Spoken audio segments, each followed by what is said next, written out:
ರಾಜ್ಯದಲ್ಲಿ ಕಂದಾಯ ಇಲಾಖೆ ಹಾಗೂ ನೋಂದಣಿ ಮುದ್ರಾಂಕ ಇಲಾಖೆಯಲ್ಲಿ ಭಾರೀ ಭ್ರಷ್ಟಾಚಾರದ ಆರೋಪಗಳ ಬೆನ್ನಲ್ಲೇ ಸರ್ಕಾರ ಕಠಿಣ ಕ್ರಮದ ಮುನ್ಸೂಚನೆ ನೀಡಿದೆ.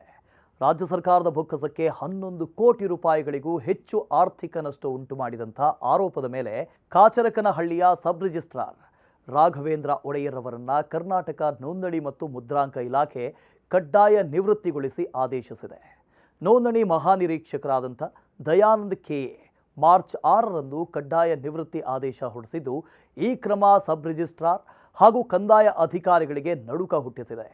36 ವರ್ಷದ ರಾಘವೇಂದ್ರ ಒಡೆಯರ್ ನವೆಂಬರ್ 2022ರಲ್ಲಿ ಯಲಹಂಕ ಬಳಿಯ ಬಾಗಲೂರು ಗ್ರಾಮದಲ್ಲಿ 2 ಎಕರೆ 37 ಗುಂಟೆ ಭೂಮಿಯನ್ನು ಅಕ್ರಮವಾಗಿ ನೋಂದಾಯಿಸಿಕೊಳ್ಳುವುದಕ್ಕೆ ಅನುಕೂಲ ಮಾಡಿಕೊಟ್ಟಿದ್ದಾರೆ ಅಂತ ಅಧಿಕೃತ ಆದೇಶದಲ್ಲಿ ಹೇಳಲಾಗಿದೆ.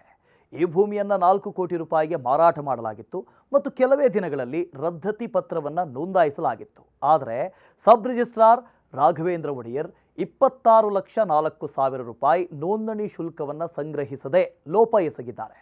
ಇಷ್ಟು ಮಾತ್ರವಲ್ಲದೆ ಅದೇ ವರ್ಷದಲ್ಲಿ ಹೀಗೆ 5 ಸೇಲ್ ಡೀಡ್ಗಳನ್ನು ಅಕ್ರಮವಾಗಿ ನೋಂದಾಯಿಸಲಾಗಿದ್ದು, ಇದರಿಂದಾಗಿ ರಾಜ್ಯದ ಬೊಕ್ಕಸಕ್ಕೆ 11.1 ಕೋಟಿ ರೂಪಾಯಿ ನಷ್ಟವಾಗಿದೆ.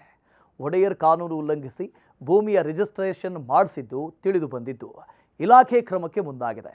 ಈ ಹಿಂದೆ ಅಂದರೆ ಮಾರ್ಚ್ 15, 2023ರಂದು ಒಡೆಯರನ್ನು ಅಮಾನತು ಮಾಡಲಾಗಿದ್ದು, ನಂತರ ನ್ಯಾಯಾಲಯದ ನಿರ್ದೇಶನದ ನಂತರ ಒಡೆಯರ್ ಮತ್ತೆ ಸಬ್ ರಿಜಿಸ್ಟ್ರಾರ್ ಆಗಿ ಮುಂದುವರೆದಿದ್ದರು. ನಂತರ ಸರ್ಕಾರವು 2023ರ ಸೆಪ್ಟೆಂಬರ್ನಲ್ಲಿ ನಿವೃತ್ತ ನ್ಯಾಯಾಧೀಶ ಎನ್ ನಾರಾಯಣ ಅವರನ್ನು ಒಡೆಯರ್ ವಿರುದ್ಧದ ಆರೋಪಗಳ ತನಿಖೆಗಾಗಿ ನೇಮಿಸಿತು. ಕಳೆದ ವರ್ಷ ನವೆಂಬರ್ 26ರಂದು ನಾರಾಯಣ್ ವರದಿ ಸಲ್ಲಿಸಿದ್ದು, ಒಡೆಯರ್ ವಿರುದ್ಧದ ಆರೋಪಗಳು ಸತ್ಯ ಅಂತ ಈ ವರದಿ ಹೇಳಿದೆ. ಈ ಹಿನ್ನೆಲೆಯಲ್ಲಿ ಐಜಿಆರ್ ದಯಾನಂದ 36ನೇ ವಯಸ್ಸಿಗೆ ಕಡ್ಡಾಯ ನಿವೃತ್ತಿಯ ಶಿಕ್ಷೆಯನ್ನು ವಿಧಿಸಿದ್ದಾರೆ. ಈ ಅಪರೂಪದ ಶಿಕ್ಷೆಯ ಜೊತೆಗೆ ಎಲ್ಲ ಸಬ್ ರಿಜಿಸ್ಟ್ರಾರ್ಗಳು ಮತ್ತು ಜಿಲ್ಲಾ ನೋಂದಣಾಧಿಕಾರಿಗಳಿಗೆ ಪತ್ರ ಬರೆದಿದ್ದು, ನೋಂದಣಿ ಮಾರ್ಗಸೂಚಿಗಳು ಮತ್ತು ಸರ್ಕಾರಿ ನಿಯಮಗಳನ್ನು ಕಟ್ಟುನಿಟ್ಟಾಗಿ ಪಾಲಿಸುವಂತೆ ನಿರ್ದೇಶಿಸಿದ್ದಾರೆ.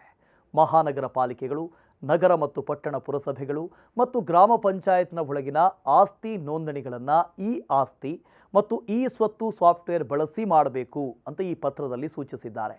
ಎ ಅಥವಾ ಬಿ ಖಾತೆ ಹೊಂದಿರುವಂಥ ಆಸ್ತಿಗಳನ್ನು ಇ ಆಸ್ತಿ ಮತ್ತು ಇ ಸ್ವತ್ತು ಮೂಲಕ ಪರಿಶೀಲಿಸಿದ ಬಳಿಕವೇ ನೋಂದಾಯಿಸಬೇಕು ಅಂತಲೂ ಸೂಚನೆಯನ್ನು ಕೊಟ್ಟಿದ್ದಾರೆ. ಈ ಮೂಲಕ ಕಾನೂನು ಉಲ್ಲಂಘಿಸುವ ಅಧಿಕಾರಿಗಳ ವಿರುದ್ಧ ಕಠಿಣ ಕ್ರಮಕ್ಕೆ ಮುಂದಾಗಿದ್ದಾರೆ.